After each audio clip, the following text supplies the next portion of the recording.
নমস্কার বন্ধুরা, আমি সূচনা। আমার চ্যানেল সূচনার দিনলিপিতে আপনাদের সকলকে স্বাগত জানাই।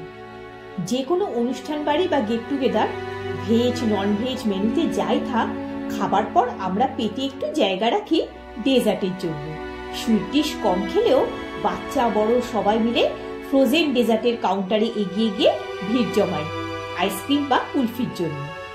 শীত যাই যাই করলেও এখনো কমলালেবু বাজারে পাওয়া যাচ্ছে।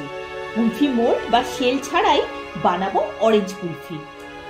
4টে বড় সাইজের কিনু বা ম্যান্ডারিন অরেঞ্জ নিয়েছি। আপনারা নাগপুর বা অন্য অরেঞ্জও নিতে পারেন। কমলা লেবুগুলো গোটার দিক থেকে গোল করে কাট লাগিয়ে নিলাম। ওই কাটা অংশগুলো ফেলবো না, পরে কাজে লাগবে। লেবুগুলো আগেই ধুয়ে পেপার টাওয়াল দিয়ে ভালো করে মুছে রেখেছি। একটা বোল নিয়ে তারপর একটা লেবু নিয়ে ওই কাটা অংশ থেকে স্কুপ করে অরেঞ্জ জুস আর পাল্পটা বের করে নিতে হবে। এটা একটা স্পুন দিয়ে করা যেতে পারে, তবে সাবধানে করতে হবে যাতে স্ক্রেপ করার সময় শেলটা ফুটো হয়ে না যায়। এটাই হবে কুলফি মোল্ড। আর ওই যে গোল করে কাটা অংশগুলো রেখে দিয়েছিলাম, ওইগুলো হবে মোল্ডের ঢাকা। প্রথমে চারধার থেকে একটু লুজ করে নিতে হবে। আমার কাছে এইরকম স্কুপ করার টুল আছে, ওটা দিয়ে করে নিচ্ছে, না হলে স্পুন দিয়ে করে নেবেন। দেখুন জুস আর পাল্পটা বেরিয়ে আসছে, ভেতরটাও ফাঁকা হয়ে এসেছে। পুরো পাল্পটাই বের করে নিতে হবে। এইরকম রাখতে হবে।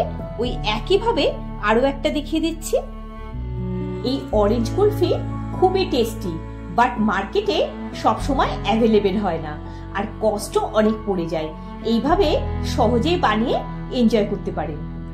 লাস্ট অরেঞ্জটাও স্কুপ করা হয়ে গেছে। যদি পাল্প ভেতরে থেকে যায় সেটা কুলফিটাকে ইভেনলি জমতে দেবে না। একটা বোলে ছাঁকনি নিয়ে জুসটা ভালোভাবে ছেঁকে নেব, যাতে দানাগুলো আর যে থ্রেড লাইক পার্টটা আছে সেটাও সেপারেট হয়ে যায়। একটা স্প্যাচুলা দিয়ে প্রেস করে অরেঞ্জ জুসটা স্ট্রেন করে নিলাম।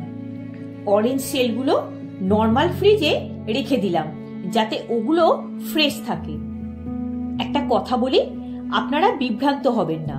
যদি এই অরেঞ্জ জুস ডিরেক্টলি কুলফি বেসটাতে মিক্স করা হয়, দুধটা কেটে যেতে পারে আর র জুসটা পরে তেতো হয়ে যেতে পারে। সেক্ষেত্রে কুলফি ওয়াটারি হতে থাকবে আর টেস্টও খারাপ হয়ে যাবে। তাই এখানে এই স্টেপটা করে নিতে হবে। মেজারিং কাপে 1 and 1/3 কাপ জুস হয়েছে। গ্যাসে ফ্লেম অন করে একটা কড়াতে জুসটা নিয়ে নিচ্ছি। দিয়ে দিলাম 1/2 কাপ চিনি। এটা ভালো করে মিক্স করে নেব। গ্যাসের ফ্লেম লো টু মিডিয়ামে রেখে এটা একটু কুক করে নেব। প্রথমে চিনির জন্য একটু পাতলা হবে, তারপর এই মিশ্রণটাকে ঘন করে নেব। এই অরেঞ্জ সিরাপটা ঠান্ডা হলে কুলফিতে মিক্স করব। ন্যাচারাল কালার আর ফ্লেভার দুটোই হবে। আমি কোনো ফুড কালার, এসেন্স বা প্রিজারভেটিভ ব্যবহার করছি না, পুরোটাই ন্যাচারাল রাখছি, তাই এটা হেলদিও হবে। সিরাপটা কিছুটা ঘন হয়ে এসেছে। এটা কন্টিনিউয়াসলি স্টার করে যেতে হবে, না হলে তলায় বসে যেতে পারে। স্প্যাচুলা থেকে সিরাপের লাস্ট ড্রপটা যখন দেরি করে পড়বে তখন বুঝতে হবে থিকনেসটা ঠিক হয়ে গেছে। দেখুন এটা দেরি করে পড়ছে, মানে এটা ঠিকঠাক হয়ে গেছে। গ্যাসের ফ্লেমটা অফ করে দিলাম। কড়াটা যেহেতু গরম আছে তাই আরো কিছুক্ষণ স্টার করে নিলাম। যে ফেনাটা হয়েছিল সেটাও সেটেল করে গেছে। এটা গরম অবস্থায় কুলফি বেসে মিক্স করা যাবে না, পুরো ঠান্ডা হলে তবেই মিক্স করতে হবে। দেখুন orange syrup ready. Kulfi base তৈরি করার জন্য দুধটা গরম হতে দেব। প্রথমে কড়াতে একটু জল দিয়ে দিলাম যাতে দুধটা বসে না যায়। 1 লিটার দুধ নিয়েছি, একটা ফুল ফ্যাট আর 1 প্যাকেট নর্মাল, যেহেতু মিল্ক পাউডার দেব তাই। দুধটা উষ্ণ গরম হয়েছে। এবার একটা বাটিতে 1/2 কাপ দুধ তুলে রাখলাম, এটা পরে ইউজ করব। মেজারিং কাপে আরো 1/2 কাপ দুধ নিয়ে 1 কাপ গুঁড়ো দুধ ভালো করে গুলে নেব। গরম দুধে ডিরেক্টলি গুঁড়ো দুধ মেশালে সেটা লাভ ফর্ম হয়ে যায়, ভালো করে মিশতে চায় না, তাই আলাদা করে গুলে নিয়ে তারপর পুরো দুধটাতে মিশিয়ে দেব। দুধটা খুব ভালোভাবে গরম হয়ে গেছে। মিল্ক পাউডার গোলাটা এর মধ্যে মিশিয়ে দিলাম। মিল্ক পাউডার দিলে কুলফির স্বাদটা ভালো হবে। স্প্যাচুলা দিয়ে কন্টিনিউয়াসলি নেড়ে যেতে হবে। কুলফিতে মিল্কটা রিডিউস করেই তৈরি করা হয়। মাঝে মাঝে ধার থেকেও স্ক্রেপ করে মাঝখানে মিশিয়ে দিতে হবে। যেহেতু এটা অরেঞ্জ কুলফি তাই এলাচ গুঁড়ো দিলাম না। দুধটা কিছুটা কমে এসেছে, আর যে দুধটা তুলে রেখেছিলাম তাতে 2 টেবিল চামচ কর্নফ্লাওয়ার মিশিয়ে নিচ্ছি। এটা থিকেনিং এজেন্ট হিসাবে কাজ করবে। 3/4 কাপ কনডেন্স মিল্ক বা মিল্ক মেড দিয়ে দিলাম। এটা অপশনাল, না থাকলে চিনি ব্যবহার করবেন। আমার কাছে আছে তাই দিলাম। কনডেন্স মিল্কটা দুধের সাথে ভালোভাবে মিশিয়ে দিলাম। মিষ্টিটা আপনারা স্বাদ অনুযায়ী দেবেন। এইভাবে কুলফি বানিয়ে এয়ারটাইট কন্টেনারে স্টোর করে ডিপ ফ্রিজে 7 ডেজ রেখেও খেতে পারবেন। মিষ্টিটা আপনারা স্বাদ মতো দেবেন। এবার কর্নফ্লাওয়ারের মিশ্রণটা দিয়ে ভালো করে মিশিয়ে দিলাম। গ্যাসের ফ্লেমটা মিডিয়ামে করে দুধটা আরো কিছুটা ঘন করে নেব। যেহেতু ধারগুলো স্ক্রেপ করে দিচ্ছি তাই দুধের স্বরটা ক্যারামেল হয়ে দুধের মধ্যে ওই ব্রাউন পোর্শনগুলো দেখা যাচ্ছে।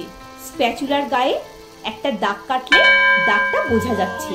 এই রকম ঠিক দরকার। এবার গ্যাসের ফ্লেম বন্ধ করে দিলাম। যেহেতু কড়াটা গরম আছে তাই আরো কিছুক্ষণ স্টার করে নিচ্ছি। কুলফি বেসটা একটা বোলে শিফট করে নিলাম। পুরো ঠান্ডা হতে দেব। থিকনেসটা দেখুন, হাতাটা কোট হয়ে যাচ্ছে। কুলফি বেসটা পুরো ঠান্ডা হয়ে গেছে। একটা ইলেকট্রিক হ্যান্ড ব্লেন্ডার নিয়ে নিয়েছি, না থাকলে হুইস্কার নিতে পারেন। একদম লো স্পিডে ব্লেন্ড করে দেব। এটা হুইপ করছি না, টেক্সচারটা জাস্ট স্মুথ করে নেব। 3/4 কাপ ফ্রেশ ক্রিম দিয়ে দিচ্ছি। এটা কুলফিটাকে ক্রিমি টেক্সচার দেবে। Kulfi mix ready. 1/2 চামচ করে দুবার, মানে 1 চা চামচ ক্রাশ করা অ্যালমন্ড আর কাজু দিয়ে দিলাম। একটু মিশিয়ে নিলাম। অরেঞ্জ সিরাপটা দিয়ে ভালো করে মিক্স করে নিলাম।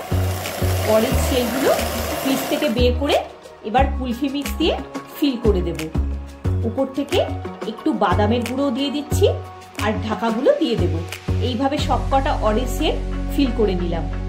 ফ্রিজে রাখার জন্য শেলগুলো একেবারে ফ্রেশ আছে, অলরেডি সেট হওয়া শুরু হয়ে গেছে। এরকম কোনো কেক মোল্ড থাকলে তার উপরে অরেঞ্জগুলো বসিয়ে রাখতে পারেন, তাহলে রাখতে সুবিধা হবে। ডিপ ফ্রিজে 7 থেকে 8 ঘন্টা রেখে দেবো। ফিরে আসছি কুলফি সেট হওয়ার পরে। অরেঞ্জ কুলফিগুলো খুব ভালোভাবে সেট হয়ে গেছে। আপনাদের একটা কেটেও দেখিয়ে দিচ্ছি। একেবারে ইভেনলি ক্রিমি টেক্সচার আর ন্যাচারাল ফ্লেভার।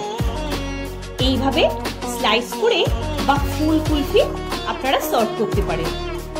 আমার চ্যানেলে ক্যারট কাস্টার্ডের রেসিপিও দেওয়া আছে, চাইলে দেখে নিতে পারেন। ভিডিওটা যদি ভালো লেগে থাকে একটা লাইক দিয়ে চ্যানেলটা সাবস্ক্রাইব করে পাশে থাকার অনুরোধ রইল। সবাই খুব ভালো থাকবেন, সুস্থ থাকবেন। দেখা হচ্ছে পরের একটি পর্বে। ধন্যবাদ।